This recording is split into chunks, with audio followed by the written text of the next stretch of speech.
नमस्कार दोस्तों, स्वागत है आपका हमारे चैनल द गुड लाइफ में। अगर आपने अभी तक हमारे चैनल को सब्सक्राइब नहीं किया है तो चैनल को सब्सक्राइब कर लें और बेल बटन को क्लिक कर दें। हमारी पिछली वीडियो में हमने मुंशी प्रेमचंद के बड़े घर की बेटी कहानी सुनी थी। आज इस वीडियो में हम मुंशी प्रेमचंद के और एक विख्यात कहानी कफन के बारे में सुनेंगे। तो चलिए शुरू करते हैं। झोपड़े के द्वार पर बाप और बेटा दोनों एक बुझे हुए अलाव के सामने चुपचाप बैठे हुए थे और अंदर बेटे की जवान बीवी बुधिया प्रसव वेदना से पछाड़ खा रही थी। रह रहकर उसके मुंह से ऐसी दिल दहला देने वाली आवाज़ निकलती थी कि दोनों कलेजा थाम लेते थे। जाड़ों की रात थी, प्रकृति सन्नाटे में डूबी हुई थी।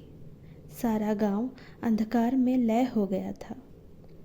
घीसू ने कहा, मालूम होता है बचेगी नहीं, सारा दिन दौड़ते हो गया, जा देख तो आ। माधव चिढ़कर बोला, मरना ही है तो जल्दी मर क्यों नहीं जाती, देख कर क्या करूं। तू बड़ा बेदर्द है बे, साल भर जिसके साथ सुख चैन से रहा उसी के साथ इतनी बेवफाई। तो मुझसे तो उसका तड़पना और हाथ पांव पटकना नहीं देखा जाता। चमारों का कुनबा था और सारे गांव में बदनाम। घीसू एक दिन काम करता तो 3 दिन आराम करता। माधव इतना कामचोर था कि आधे घंटे काम करता था तो घंटे भर चिलम पीता। इसीलिए उन्हें कहीं मजदूरी भी नहीं मिलती थी। घर में मुट्ठी भर अनाज मौजूद हो तो उनके लिए काम करने की कसम थी। जब 2-4 फाके हो जाते तो घीसू पेड़ पर चढ़कर लकड़ियां तोड़ लाता और माधव बाजार में बेच आता। और जब तक वह पैसे रहते दोनों इधर उधर मारे मारे फिरते। गांव में काम की कमी न थी। किसानों का गांव था, मेहनती आदमी के लिए 50 काम थे, मगर इन दोनों की उसी वक्त बुलाते जब आदमियों से एक का काम पाकर भी संतोष कर लेने के सिवा और कोई चारा न होता। अगर दोनों साधु होते तो उन्हें संतोष और धैर्य के लिए संयम और नियम की बिल्कुल ज़रूरत ना होती। यह तो इनकी प्रकृति थी। विचित्र जीवन था इनका। घर में मिट्टी के 2-4 बर्तनों के सिवा कोई संपत्ति भी न थी। फटे चीथड़ों में अपनी नग्नता को ढांके हुए जिए जाते थे। संसार की चिंताओं से मुक्त कर्ज दे देते थे। मटर आलू की फसल में दूसरों के खेतों में मटर या आलू उखाड़ लाते और मुंह भून भान कर खा लेते, या 10-50 ईख उखाड़ लाते और रात को चूसते। घीसू ने इसी आकाशवृत्ति से 60 साल की उम्र काट दी और माधव भी सपूत बेटे की तरह बाप के ही पदचिन्हों पर चल रहा था, बल्कि उसका नाम तो और भी उजागर कर रहा था। इसी वक्त भी दोनों अलाव के सामने बैठकर आलू भून रहे थे, जो कि किसी खेत से खोद लाए थे। घीसू की स्त्री का तो बहुत दिन हुए देहांत हो गया था। उसने इस खानदान में व्यवस्था की नींव डाली थी और इन दोनों बेगैरतों को दोजख भरती रहती थी। जब वह आई ये दोनों और भी आराम तलब हो गए थे, बल्कि कुछ अकड़ने भी लगे थे। कोई कार्य को बुलाता तो निर्व्याज भाव से दुगना मजदूरी मांगते। और औरत प्रसव वेदना से मर रही थी और ये दोनों शायद इसी इंतज़ार में थे कि वह मर जाए तो आराम से सोए। घीसू ने आलू निकालकर छीलते हुए कहा, जाकर देख तो क्या दशा है उसकी। चुड़ैल का फिसाद होगा और क्या, यहाँ तो ओझा भी 1 रुपया मांगता है। माधव को भय था कि वह कोठरी में गया तो घीसू आलूओं का बड़ा भाग साफ कर देगा। बोला, मुझे वहाँ जाते डर लगता है। डर किस बात का है, मैं तो यही हूँ। तो तुम ही जाकर देखो ना। मेरी औरत जब मरी थी तो मैं 3 दिन तक उसके पास से हिला तक नहीं, और फिर मुझसे लजाएगी कि नहीं? जिसका कभी मुंह नहीं देखा, आज उसका उघड़ा हुआ बदन देखूं? उसे तन की सुध भी तो ना होगी। मुझे देख लेगी तो खुलकर हाथ पाँव भी ना पटक सकेगी। मैं सोचता हूँ कि कोई बाल बच्चा हुआ तो क्या होगा। सोंठ, गुड़, तेल कुछ भी तो नहीं है घर में। सब कुछ आ जाएगा, भगवान दे देंगे। जो लोग अभी 1 पैसा नहीं दे रहे हैं, वे ही कल बुलाकर रुपए देंगे। मेरे 9 लड़के हुए, घर में कभी न था, मगर भगवान ने किसी न किसी तरह बेड़ा पार ही लगाया। जिस समाज में रात दिन मेहनत करने वालों की हालत उनकी हालत से बहुत कुछ अच्छी न थी, और किसानों के मुकाबले में वे लोग जो किसानों की दुर्बलताओं से लाभ उठाना चाहते थे, कहीं ज़्यादा संपन्न थे, यहाँ इस तरह की मनोवृत्ति का पैदा हो जाना कोई अचरज की बात न थी। हम तो कहेंगे घीसू किसानों से कहीं ज़्यादा विचारवान था, और किसान के विचार शून्य समूह में शामिल होने के बदले बैठकबाजों की कुत्सित मंडली में जा मिला था। हाँ, उसमें यह शक्ति न थी कि बैठकबाजों के नियम और नीति का पालन करता, इसीलिए जहाँ उसकी मंडली के और लोग गांव के सरगना और मुखिया बने हुए थे, उस पर सारा गांव उंगली उठाता था। फिर भी उसे यह तस्कीन तो थी ही कि अगर वह फटे हाल है तो कम से कम उस किसानों की सी जी तोड़ मेहनत तो नहीं करनी पड़ती, और उसकी सरलता और निरीहता से दूसरे लोग बेजा फायदा तो नहीं उठाते। दोनों आलू निकाल निकाल कर जलते जलते खाने लगे। कल से कुछ नहीं खाया था, इतना सब्र न था कि उन्हें ठंडा हो जाने दे। कई बार दोनों की जवानी जल गई। छिल जाने पर आलू का बाहरी हिस्सा बहुत ज़्यादा गर्म ना होता, लेकिन दांतों के तले पड़ते ही अंदर का हिस्सा जबान, हलक और तालू को जला देता था, और उस अंगारे को मुंह में रखने से ज़्यादा खैरियत इसी में थी कि वह अंदर पहुंच जाए। वहाँ उस ठंडा करने के लिए काफ़ी सामान थे, इसीलिए दोनों जल्द जल्द निकल जाते। हालांकि इस कोशिश में उनके आंखों से आंसू निकल आते। घीसू को उस वक्त ठाकुर की बारात याद आई जिसमें 20 साल पहले वह गया था। उस दावत में उसे जो तृप्ति मिली थी वह उसके जीवन में एक याद रखने लायक बात थी, और आज भी उसकी याद ताज़ी थी। बोला, वह भोज नहीं भूलता। तब से फिर उस तरह का खाना और भरपेट कभी नहीं मिला। लड़की वालों ने सबको भरपेट पूड़ियाँ खिलाई थी। सबको छोटे बड़े सबने पूड़ियाँ खाई, और असली घी की। चटनी, रायता, 3 तरह के सूखे साग, एक रसेदार तरकारी, दही, चटनी, मिठाई। अब क्या बताऊं कि उस भोज में क्या स्वाद मिला। कोई रोक टोक नहीं थी, जो चीज़ चाहो मांगो, जितना चाहो खाओ। लोगों ने ऐसा खाया कि किसी से पानी ना पिया गया, मगर परोसने वाले हैं कि पत्तल में गरम गरम गोल गोल सुवासित कचौड़ियाँ डाल देते हैं। मना करते हैं कि नहीं चाहिए, पत्तल पर हाथ रोके हुए हैं, मगर वे हैं कि दिए जाते हैं। और जब सबने मुंह धो लिया तो पान इलायची भी मिली, मगर मुझे पान लेने की कहाँ सुध थी। खड़ा हुआ ना जाता था, चटपट आकर अपने कंबल पर लेट गया। ऐसा दिल दरियाव था वह ठाकुर। माधव ने इन पदार्थों का मन ही मन मज़ा लेते हुए कहा, अब हमें कोई ऐसा भोज नहीं खिलाता। अब कोई क्या खिलाएगा। वह ज़माना दूसरा था। अब तो सबको किफ़ायत सूझती है। शादी ब्याह में मत खर्च करो, क्रियाकर्म में मत खर्च करो। पूछो गरीबों को, माल बटोर बटोर कर कहाँ रखोगे। बटोरने में तो कमी नहीं है, हाँ खर्च में किफ़ायत सूझती है। तुमने 20 पूड़ियाँ खाई होंगी। 20 से ज़्यादा खाई थी। मैं 50 खा जाता। 50 से कम मैंने ना खाई होंगी। अच्छा पट्ठा था। तू तो मेरा आधा भी नहीं है। आलू खाकर दोनों ने पानी पिया और वहीं अलाव के सामने अपनी धोतियां ओढ़कर पाँव पेट में डालकर सो रहे, जैसे दो बड़े बड़े अजगर गेंडुलियां मारे पड़े हों। और बुधिया अभी तक कराह रही थी। सवेरे माधव ने कोठरी में जाकर देखा तो उसकी स्त्री ठंडी हो गई थी। उसके मुंह पर मक्खियां भिनक रही थी, पथराई हुई आंखें ऊपर टंगी हुई थी, सारी देह धूल से लथपथ हो रही थी। उसके पेट में बच्चा मर गया था। माधव भागा हुआ घीसू के पास आया और फिर दोनों जोर जोर से हाय हाय करने और छाती पीटने लगे।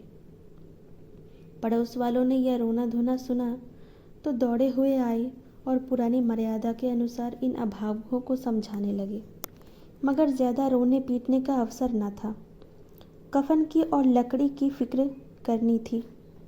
घर में तो पैसा इस तरह गायब था जैसे चील के घोंसले में से मांस। बाप बेटे रोते हुए गांव के जमींदार के पास गए। वह इन दोनों की सूरत से नफरत करते थे। कई बार इन्हें अपने हाथों से पीट चुके थे। चोरी करने के लिए वादे पर काम न आने के लिए पूछा, क्या है बे घिसुआ, रोता क्यों है? अब तो तू कहीं दिखाई भी नहीं देता। मालूम होता है इस गांव में रहना नहीं चाहता। घीसू ने ज़मीन पर सिर रखकर आंखों में आंसू भरे हुए कहा, सरकार, बड़ी विपत्ति में हूँ। माधव की घरवाली रात को गुजर गई।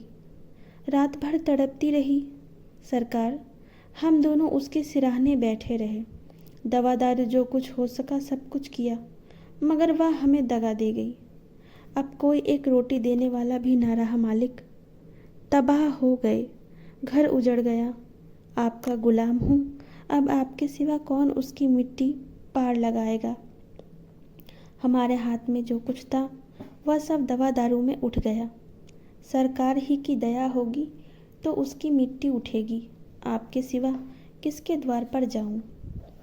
जमींदार साहब दयालु थे, मगर घीसू पर दया करने काले कंबल पर रंग चढ़ाने जैसा था। जी में तो आया कह दे, चल दूर हो जाए यहाँ से। यूँ तो बुलाने से भी नहीं आता, आज जब गरज पड़ी हो तो आकर खुशामद कर रहा है। हरामखोर कहीं का, बदमाश। लेकिन यह क्रोध या दंड का अवसर न था। जी में कुड़ते हुए 2 रुपए निकालकर फेंक दिए, मगर सांत्वना का एक शब्द भी मुंह से ना निकला। उसकी तरफ देखा तक नहीं, जैसे सिर का बोझ उतार रहा हो। जब जमींदार साहब ने 2 रुपए दिए तो गांव के बनिए महाजनों को इनकार का साहस कैसे होता। घीसू जमींदार के नाम पर ढिंढोरा भी पीटना जानता था। किसी ने 2 आने दिए, किसी ने 4। 1 घंटे में घीसू के 5 रुपए की अच्छी रकम जमा हो गई। कहीं से नाज मिल गया, कहीं से लकड़ी, और दोपहर को घीसू और माधव बाजार से कफन लाने चले। इधर लोग बांस वांस काटने लगे। गांव की नरमदिल स्त्रियां आकर लाश देखती थी और उसकी बेकसी पर 2 बूंद आंसू गिराकर चली जाती थी। बाजार में पहुंचकर घीसू बोला, लकड़ी तो उसे जलाने भर को मिल गई है। क्यों माधव? माधव बोला, हाँ, लकड़ी तो बहुत है, अब कफन चाहिए। तो चलो कोई हल्का सा कफन ले ले। हाँ, और क्या, लाश उठते उठते रात हो जाएगी। रात को कफन कौन देखता है? कैसा बुरा रिवाज है कि जिसे जीते जी तन ढकने को चीथड़ा भी ना मिले, उसे मरने पर नया कफन चाहिए। कफन लाश के साथ ही तो जल जाता है, और क्या रखा रहता है। यही 5 रुपए पहले मिलते तो कुछ दवा दारू करा लेते। दोनों एक दूसरे की मन की बात ताड़ रहे थे। बाजार में इधर उधर घूमते रहे। कभी इस बजाज की दुकान पर गए, कभी उसकी दुकान पर। तरह तरह के कपड़े, रेशमी सूती देखे, मगर कुछ जचा नहीं। यहाँ तक कि शाम हो गई। अब दोनों न जाने किस देवी प्रेरणा से एक मधुशाला के सामने आ पहुँचे और जैसे किसी पूर्व निश्चित व्यवस्था से अंदर चले गए। वह ज़रा देर तक दोनों असमंजस में खड़े रहे। फिर घीसू ने गद्दी के सामने जाकर कहा, साहू जी, 1 बोतल हमें भी देना। उसके बाद कुछ चिखौना आया, तली हुई मछली आई और दोनों बरामदे में बैठकर शांतिपूर्वक पीने लगे। कई कुज्जियाँ ताबड़तोड़ पीने के बाद दोनों सरूर में आ गए। घीसू बोला, कफन लगाने से क्या मिलता, आखिर जल ही तो जाता, कुछ बहू के साथ तो न जाता। माधव आसमान की तरफ देखकर बोला, मानो देवताओं को अपनी निष्पापता का साक्षी बना रहे हों। दुनिया का तो दस्तूर है, नहीं लोग बामनों की हजारों रुपए क्यों दे देते हैं। कौन देखता है परलोक में क्या मिलता है क्या नहीं। बड़े आदमियों के पास धन है, फूके, हमारे पास फूकने को है ही क्या। लेकिन लोगों को जवाब क्या दोगे। लोग पूछेंगे नहीं कफन कहाँ है। घिसू हंसा, अबे कह देंगे कि रुपए कमर से खिसक गए, बहुत ढूंढा मिले नहीं। लोगों को विश्वास न आएगा, लेकिन फिर वही रुपए देंगे। माधव भी हंसा इस अनपेक्षित सौभाग्य पर, बोला, बड़ी अच्छी थी बेचारी, मरी भी तो खूब खिला पिलाकर। आधी बोतल से ज़्यादा उड़ गई। घीसू ने तो 2 सेर पूड़ियाँ मंगाई, चटनी अचार कलेजियाँ। शराब खाने के सामने ही दुकान थी। माधव लपक कर 2 पत्तलों में सारे सामान ले आया। पूरा 1.5 रुपया खर्च हो गया, सिर्फ थोड़े से पैसे बचे रहे। दोनों इस वक्त इस शान से बैठे पूड़ियाँ खा रहे थे जैसे जंगल में कोई शेर अपना शिकार उड़ा रहा हो। न जवाबदेही का खौफ था, न बदनामी का फिक्र। इन सब भावनाओं को उन्होंने बहुत पहले ही जीत लिया था। घीसू दार्शनिक भाव से बोला, हमारी आत्मा प्रसन्न हो रही है तो क्या उसे पुण्य ना होगा। माधव ने श्रद्धा से सिर झुकाकर तस्दीक की, जरूर से जरूर होगा। भगवान तुम अंतर्यामी हो, उसे बैकुंठ ले जाना। हम दोनों हृदय से आशीर्वाद दे रहे हैं। आज जो भोजन मिला है उसे उम्र भर ना मिला था। एक क्षण बाद माधव के मन में एक शंका जागी। बोला, क्या दादा हम लोग भी तो एक न एक दिन वहाँ जाएंगे ही। घीसू ने इस भोले सवाल पर कुछ उत्तर ना दिया। वह परलोक की बातें सोचकर इस आनंद में बाधा ना डालना चाहता था। जो वहाँ हम लोगों से पूछे कि तुमने हमें कफन क्यों नहीं दिया तो क्या कहोगे। कहेंगे तुम्हारा सिर। पूछेगी तो ज़रूर, तू कैसे जानता है कि उसे कफन ना मिलेगा। तू मुझे ऐसा गधा समझता है। 60 साल क्या दुनिया में घास खोदता रहा हूँ। उसको कफन मिलेगा और बहुत अच्छा मिलेगा। माधव को विश्वास न आया। बोला, कौन देगा। रुपए तो तुमने चट कर दिए। वह तो मुझसे पूछेगी। उसकी मांग में तो सिंदूर मैंने डाला था। घीसू गर्म होकर बोला, मैं कहता हूँ उसे कफन मिलेगा तो मानता क्यों नहीं। कौन देगा बताते क्यों नहीं। वही लोग देंगे जिन्होंने कि अब की दिया। हाँ, अब की रुपए हमारे हाथ ना आएंगे। जो जो अंधेरा बढ़ता जाता था और सितारों की चमक तेज होती जाती थी, मधुशाला की रौनक भी बढ़ती जाती। कोई गाता था, कोई डींग मारता था, कोई अपने संगी की गले से लिपट जाता था तो कोई अपने दोस्त के मुंह में कुल्हड़ लगाए देता था। वहाँ के वातावरण में सरूर था, हवा में नशा, तो यहाँ आकर एक चुल्लू में मस्त हो जाते थे। शराब से ज़्यादा कहीं कि हवा उन पर नशा करती थी। जीवन की बाधाएं यह लाती थी और कुछ देर के लिए वह भूल जाते थे कि वह जीते हैं या मरते हैं, या ना जीते हैं न मरते हैं। और ये दोनों बाप बेटे अब भी मज़े ले लेकर चुस्कियाँ ले रहे थे। सबकी निगाहें इनकी ओर जमी थी। दोनों कितने भाग्य के बली हैं। पूरी बोतल बीच में है।